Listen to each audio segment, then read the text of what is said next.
አስፈጻሚ አካል ናት። በጊዜ ገደብ ማየት የሚገባውን የራሱን ኑሮ ይመለከታል። ህይወት የተሰጠው ሰው ሁሉ ማየት የሚገባውን ጊዜ ታሳያለች። ጊዜ ማለት የሰው ልጅ ኑሮ ማየት የሚገባውን በሙሉ የምታሳይ አስጎብኚ ናት። የትምህርት ዓለም ሚስጥር በተማሪ ዲቦራ ዘካሪያስ። ኑሮዋ በወላይታ ሶዶ ነው። ገና የ12ኛ ክፍል ተማሪ ብትሆንም ያሉባት የትምህርትና የአካባቢዋ ጫና ሳይገድባት ገና በለጋ እድሜዋ ለመሰሎቿና ለመጪው ትውልድ ጀግኒት ልጃገረድ እንዲሁም የትምህርት ዓለም ሚስጥር የተሰኙ 2 መጽሐፎችን ጽፋ አበርክታለች። በመጽሐፍ ምረቃዋም የተለያዩ የመንግስት አካላት እንዲሁም በጽሁፍ ሙያ የተሰማሩ ምሁራን ተገኝተዋል። በጣም ብዙ ሐሳብ ያላቸው ሰዎች አሉ። በባዮሎጂ ምክንያት አሁን መጽሐፍ ማይችሉ በባዮሎጂ ምክንያት። ስለዚህ ወጣትነት ገንዘብ፣ ሀብት፣ የሥራ ማሽን ነው። ስለዚህ ወጣቶች በደንብ ስሙ። በዚህ ምድር ላይ ሰው ልጅ ሲፈጠር በተለይም ከገነት ሲባረር ህይወቱ ኑሮን እንዲመራ የተፈቀደለት በፈጠራ ነው።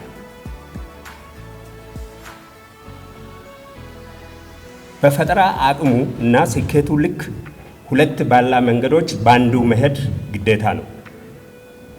አሁንም ደግማለሁ፣ በፈጠራ አቅሙና ስኬቱ ልክ ከ2 ባላ መንገዶች ባንዱ መሄድ ለሰው ልጅ ግዴታ ነው። አንደኛው መንገድ ጌትነት ሲሆን ሁለተኛው መንገድ ድህነት ነው። ከነዚህ ከ2 መንገድ ማንም አታመልጥም። አንደኛው መንገድ ጌትነት ሲሆን ሁለተኛው መንገድ ድህነት ነው። ዲቦራ የደፋሮች ደፋር ናትና መንገዷን መርጣለች። በህይወቷ አንድ በፈጠራ ራሷን ለመግለጥ የሚያስችል ተግባር ጀምራለችና ሰዎች ይወለዳሉ፣ ያድጋሉ፣ መጨረሻ ላይ ይሞታሉ። ማንም አይቀርም። በሰው ሞት ትልቁ ሞት ተወልዶ አድጎ መሞት ውስጥ ታሪክ ካልሰራ ትልቅ ሞት ነው የሞተው። ተማሪ በትምህርት ቤት ውስጥ ብዙ አይነት ተማሪ አለ። በዚህ መጽሐፍ የተጠቀሰው አንዱ ሐሳብ ይሄ ነው።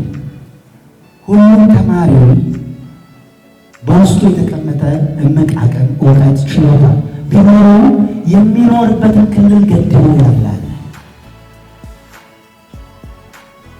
ዲቦራ ያለችው እይታ አለ። በልጅ አእምሮ ብዙ ነገር ለመቃኘት ትችላለች። ቤተሰቦችን ቃኝታለች። ምን አይነት ቤተሰብ ነን? ለልጆቻችን ምንድን ነው የምናሳየው? ልጆቻችን የት ነው የሚወሩት? እቺ ጨቅላ በዛ ትንሽ አይኑሯ ቃኝታለች። ቤተሰቦች ለልጆቻቸው ምን አይነት ቦታ ይሰጣሉ? ትምህርት ቤት ሄደው የት ነው የሚወሩት የሚለውን ነገር ሁሉ በዚህ አጭር መጽሐፍ ውስጥ ዳሳለች። እኔ አንዴ ላስገባችሁ ወደ መጽሐፍ ልወሰዳችሁና ገጽ 8 ላይ የተወሰነ ከይዘት አንጻር ምን ተካቷል የሚለው መጽሐፉ በእኔ እይታ እንደ ገምጋሚ ሀሳቡንም ደጋግሞ እንዳየ ሰው የኔ መልእክት ወላጆች፣ መምህራን፣ ወጣቶች ይሄ መጽሐፍ ከቤታችሁ እንዲጠፋ አልፈልግም። ለምን? ልጆቻችንን ሁሌ መክረናቸው አንችልም። አንዳንዴ ራሳቸው እንዲያነቡ፣ አንዳንዴ ራሳቸው እንዲማሩ፣ አንዳንዴ ራሳቸውን ቆም ብለው እንዲያዩ ሰነድ ልናስቀምጥላቸው ይገባል። ገለጥ አድርገው ይዩት። ልዩ ኳሊቲ አለ። እኔ መጽሐፍ ጽፌ በሰጣችሁ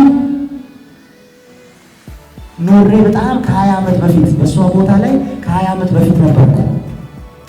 ስለዚህ የኔ አይሰራም ማለት ነው። የኔ ኤክስፒሪየንስ ለእሷ አይሰራም። እኛ በኩራት አንብበናል። ዛሬ እቺ ሕፃን ልጅ የጻፈችው መጽሐፍ በስልኳ ነው። ስልክ አልነበረም። እኔ ስመረቅ ዲግሪ ጨርሼ ስወጣ ነው ስልክ የተሰጠኝ።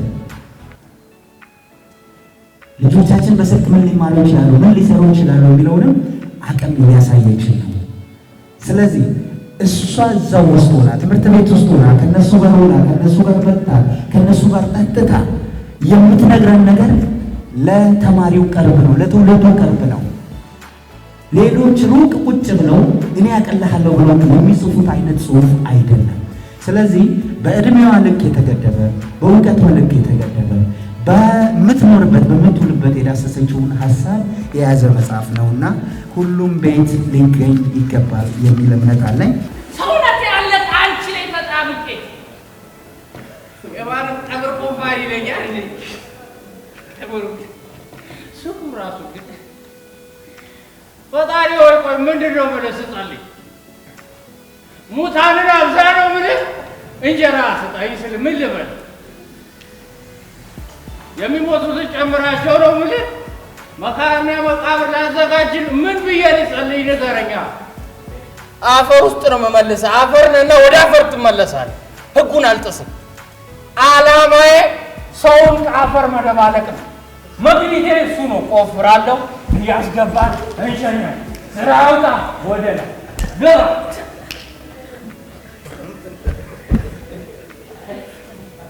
መልካም ነው የሚሆነው። ወጥተሻል። ብርቅ እጅሽን ቁርጥማት አይንካው። እግዚአብሔር ባለሽበት ሰላም ያርግሽ። የኢትዮጵያ ነዳጅ እንኳን እንደዚህ ሞልቶ አያውቅም ብርቅዬ። ውይ ውይ ውይ ውይ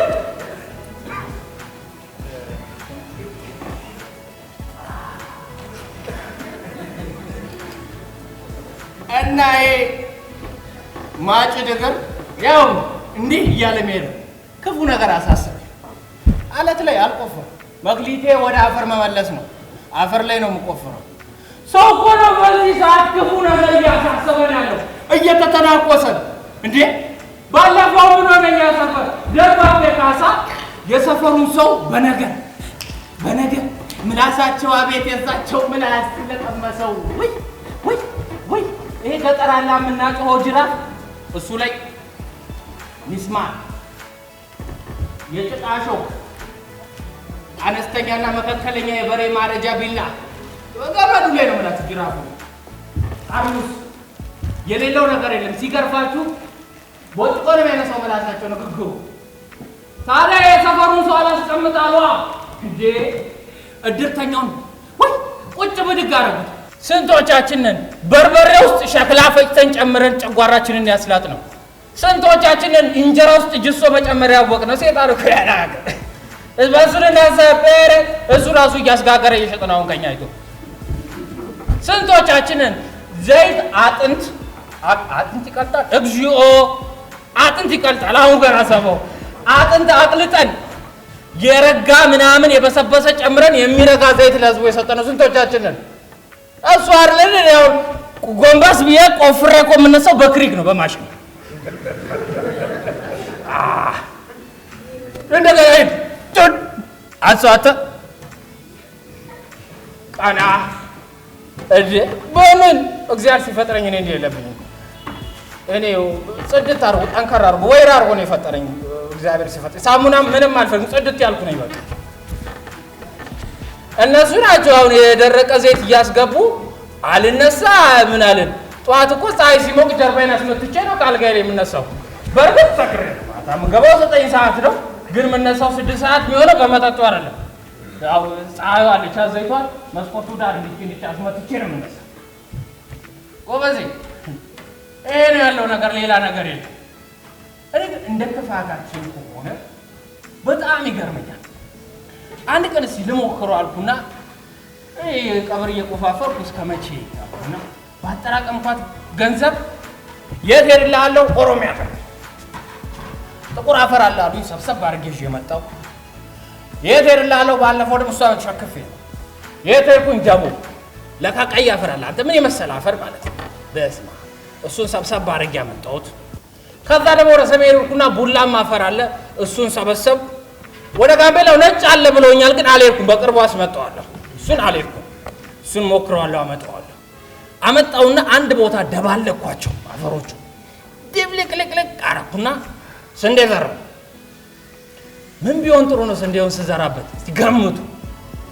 ሚገርም ታሪክ ተፈጠረ። ስንዴ ሆኖ አልበቀለም።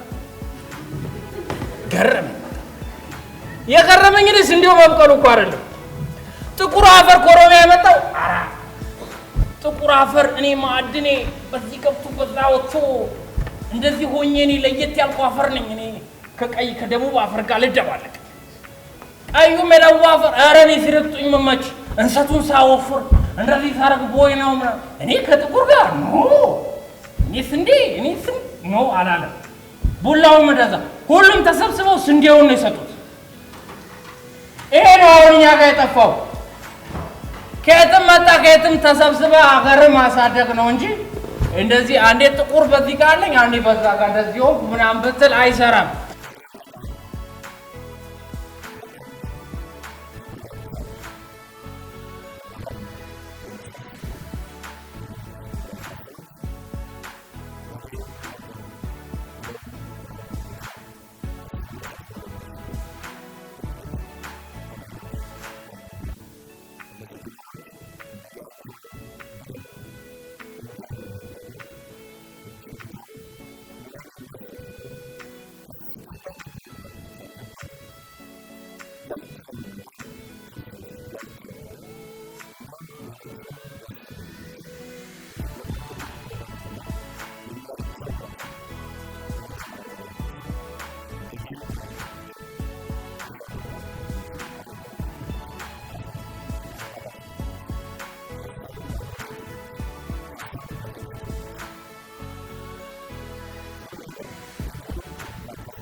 ዲቦራ ለአንባቢዎቿ ካደረሰቻቸው 2 መጽሐፎቿ ጀግኒት ልጃገረድ በተሰኘ መጽሐፏ ላይ ተስፋን ስትገልጽ ወደ ታለመው ቦታ እንድትደርሺ የሚረዳ በመንገድሽ እንድትጸኝ የሚያደርግሽ ትክክለኛነትሽን የሚያረጋግጥ የነገ ህይወት ምስክር ነው ትላለች።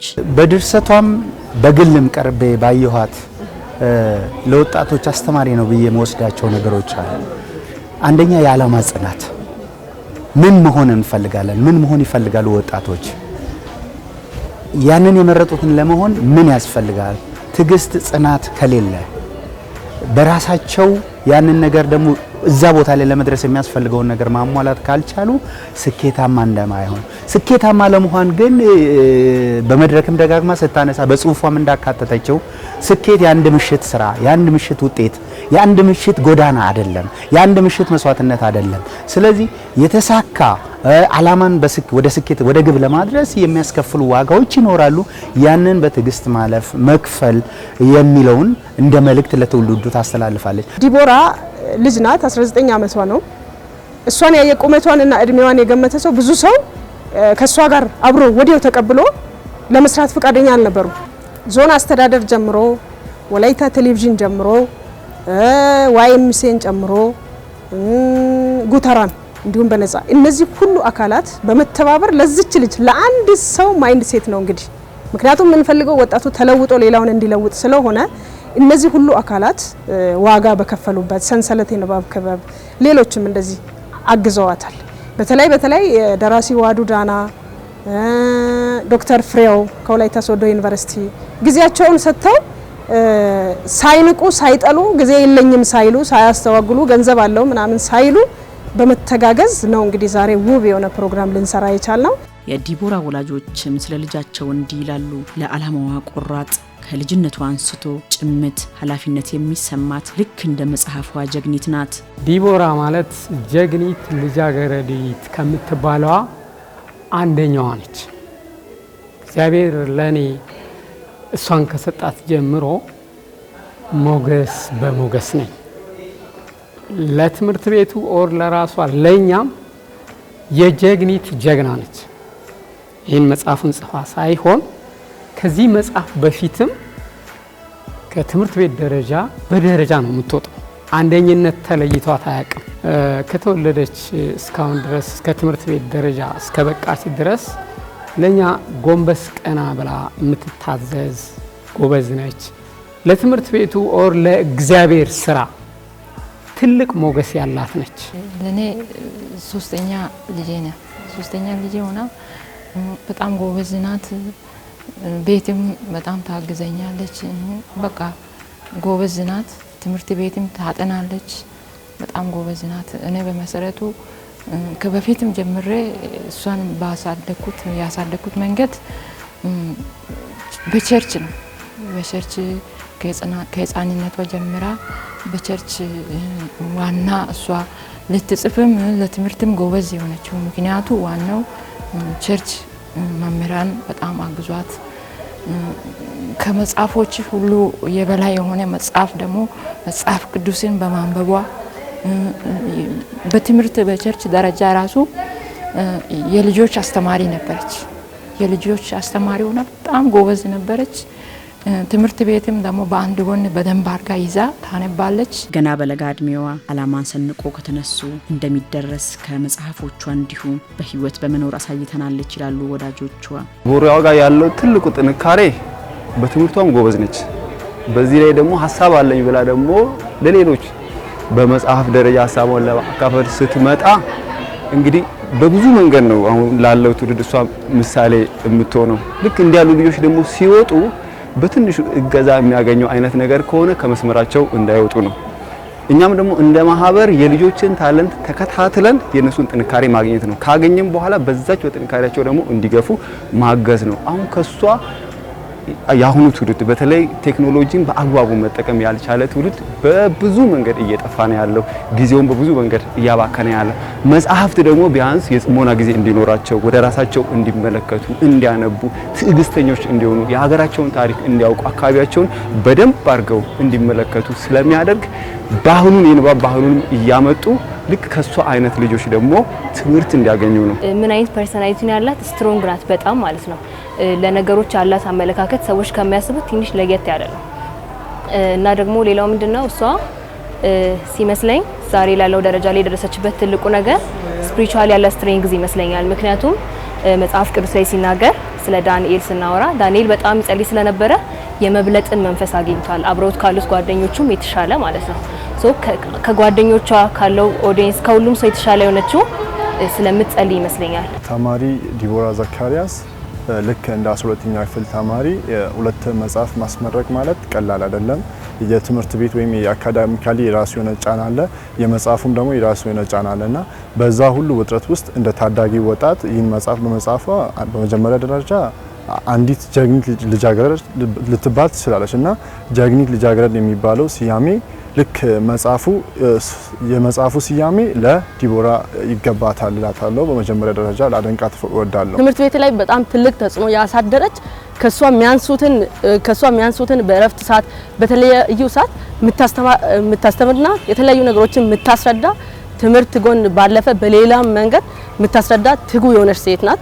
መጽሐፏን ስንመለከት መጽሐፏ በጣም የተሻለና ብዙዎችን ዛሬ እሷ አንድ ናት ግን ብዙ ሺዎችን ከኋላ የሚያስከትል መጽሐፍ ነው ብዬ አስባለሁ። ብዙዎችን የሚያነሳና የሚያነቃ ነው ብዬ አስባለሁ። አንባቢ ነች እና በጣም ለዚህ ጀነሬሽን ስፔሻሊ ለሴቶች ምሳሌ የምትሆን ነች።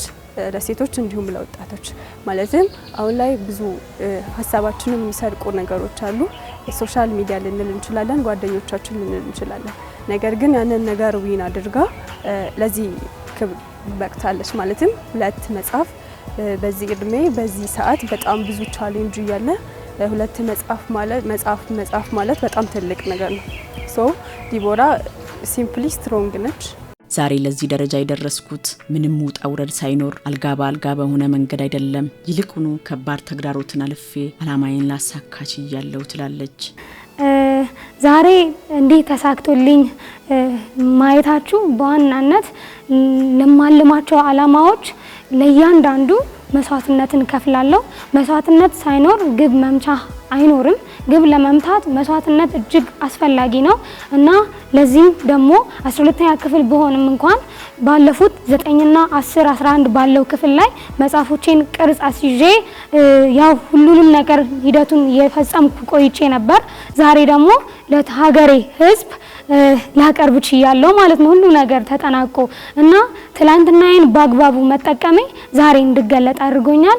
ያው በጊዜ ከሮጥን በጊዜ መገለጣችን በጊዜ ማሳካታችን ግድ ነው። በጣም ደስ ብሎኛል። እውነት የኔ ደስታ በዚህ ሳል እንዲህ ነው ብዬ ልገልጽ አልችልም። ይሄ ለኔ ትልቅ ስኬት ነው። ይሄ የኔ ስኬት ብቻ ሳይሆን በዚህ ዘመን ላሉት ሁላ ነው። ምክንያቱም በኔ እድሜ እንደዚህ አይነት ነገርን ለሀገር ማቅረብ ይሄ አንደኛ ለሀገር ደስታ ነው እና በጣም ትልቅ ነገር ነው የተከናወነው አምናለሁ። ዛሬ በሚያምር ድባብ በሚያምር ድምቀት ጀስት ባልጠበኩበት ሁኔታ ከጠበኩትም በላይ በብዙ ጌታ ረቶኝ ደስ በሚል ሁኔታ እዚህ ፕሮግራም አድርገን ነበር። በጣም ደስ ብሎኛል።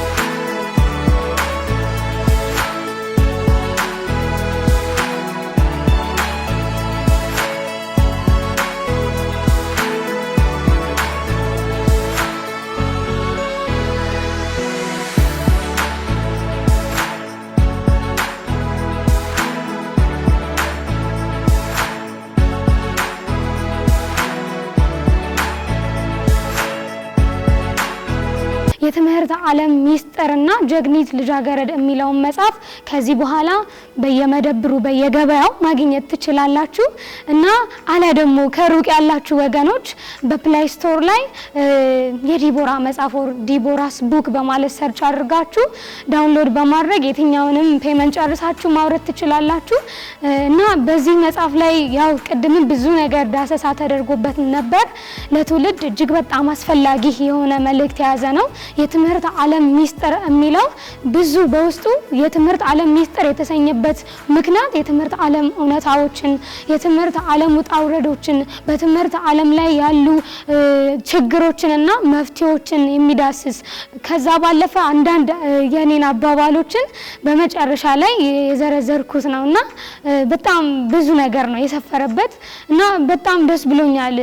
ገና ሀብዬ በፊደል ነገሮችን ጀምሬ አሁን አካል ለብሶ ወደ ምድር ወርዶ ማየት የራሱ ይሄ ለኔ በዚህ እድሜ በጣም ትልቅ ደስታ ነው እና በጣም ደስ ብሎኛል። እንዲህ ነው ልል አልችልም። ጀግኒት ልጃገረድ የሚለው መጽሐፍ ደግሞ ቢገርማችሁ ጀስት አሁን ዛሬ ላይ ደግሜ ሳነብ እኔን መልሶ የሚያነቃቃኝ መጽሐፍ ነው። በውስጥ ያለው ሀሳብ ሴቶችን በተለይ ተደራሲያን ልጃገረድን በምን መልኩ መቅረጽ እንደሚችል እኔ እንዲህ ነው ብዬ አልናገርም። ልጃገረዶች ይህንን መጽሐፍ ቢያነቡ ሴቶች ቢያነቡ እውነት ብዙ ጀግኖችን ማፍራት ይቻላል። ይሄ ለትውልድ ሁላ የቀረበ ነው። እዚህ ፕሮግራም ላይ እንዲሁ በሚታይ መልኩ ሲሰሩ የነበሩ እንዲሁም ደግሞ ከጀርባ ሲሰሩ የነበሩ ብዙ ኮሚቴዎች አሉ። የመጽሐፉ ምረቃ ኮሚቴዎች ስፔሻሊ ብዙ ነገር ከኔ ጋር አሳልፈዋል። ከመጽሐፉ ፕሮግራም ጋር የተያያዘ ብዙ ልጆች አሉ። እነ ዳግም ኤርሚያስ እና አሮን ጦና የተሰኙ ብዙ ወንድሞቼ እህቶቼ አሉ። በብዙ ነገር ሲረዱኝ ነበር።